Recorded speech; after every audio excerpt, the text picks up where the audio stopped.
Does it support the use of 5Bird? Today I'm testing the Xiaomi 14. If unsure whether the phone supports 5Bird, you can download the app to verify before buying 5Bird card. The app download link is located at the bottom of the official website, or you can directly download it from Google Play. Open the app and log in using email or sign up. View the supported card slots on the home page and device info page.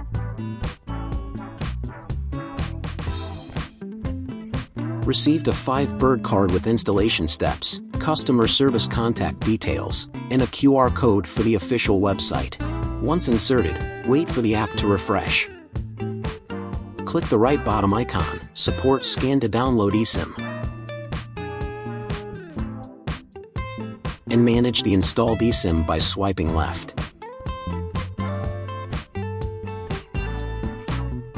Turn on the eSIM switch and enable data. In phone settings, turn on data roaming.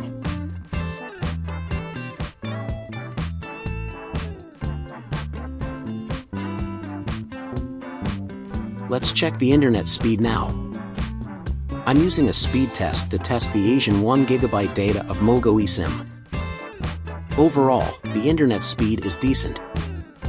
If you have more phones and eSIM plans you want us to test, feel free to leave a comment. Lastly, don't forget to follow 5Bird eSIM.